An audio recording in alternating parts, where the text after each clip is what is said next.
This may be the deadliest tank which America isn't ready for. While the US Army is burning billions trying to figure out what a 4th generation tank should even look like, Beijing just doubled down and completely rewrote the playbook of armored warfare. This is Type 100 tank. They call it the 4th generation tank. The 1st generation was a basic T-54 clone. The 2nd was the Type 88. The 3rd, the massive ZTZ-99A. But the Type 100 tank? This is the dawn of the informatized AI-driven 4th generation. Look at the weight, around 40 tons. That's a massive 30% lighter than the 99A. Chinese engineers learned the brutal lesson of the Ukraine war. In the age of FPV drones, slapping on thicker steel is like putting a heavier shell on a turtle. It doesn't save it, it just makes it die slower. So they traded mass for brains.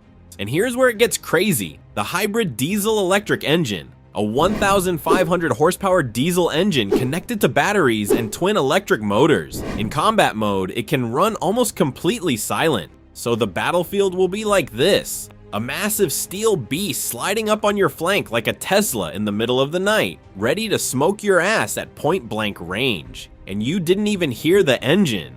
But the real talking point is the 105mm main gun. Why they actively push for a smaller caliber gun? While European concepts are going through a serious girth inflation with 130mm and 140mm cannons, and Russia is dreaming of a 152mm gun for the Armada, China goes another way. They went smaller. In my view, I think this because of reality. Thanks to electrothermochemical propellants, this 105mm gun fires at a blistering 1,700 meters per second. It delivers the punch of a standard NATO 120mm, but with a higher rate of fire and more ammo capacity. And if you look at the battlefield in Ukraine, a 105mm gun is still perfectly sufficient 99% of the time. You don't need a giant siege gun, you need speed, accuracy, and high-velocity smart projectiles. And China isn't just relying on passive armor. They've watched Challenger 2 and Leopards get torn apart by cheap plastic drones. So they wrapped the Type 100 tank in an organic defensive bubble. It features a dozen sensors and 3 layers of active protection. It's even got electromagnetic reactive armor that short-circuits incoming shaped charges.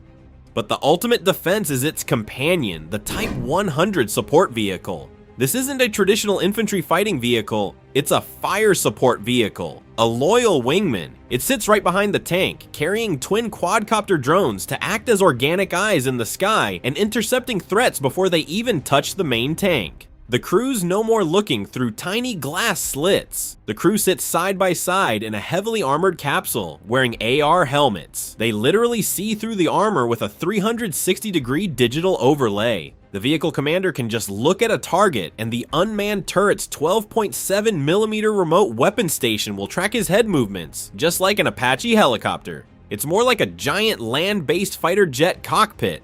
They even gave the crew smartwatches, maybe to track calories at the dim sum station, who knows. Everything looks sexy on paper.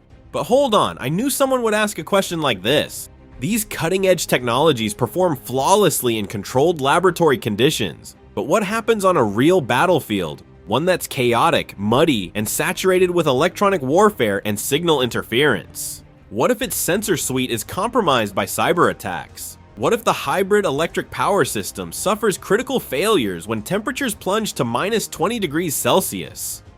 Remember Russia's T-14 Armada? It also promised an unmanned turret and a new benchmark in battlefield digitization, yet it suffered embarrassing setbacks during the Moscow Victory Day rehearsals and has seen only limited, sporadic deployment in the war in Ukraine. This Type 100 tank could face many of the same challenges. But I gotta say, I don't think the real question is whether the Type 100 will become another Armada. The real question is whether everyone else is already one generation behind. Because if China has truly managed to combine AI, drones, active protection, hybrid propulsion, and network-centric warfare into one reliable platform, then this isn't just another tank. If even 70 or 80% of what we've seen actually works in combat, it won't just be another new tank. It could become the blueprint for what main battle tanks look like over the next 20 years. And that's exactly why every military planner around the world is paying very close attention.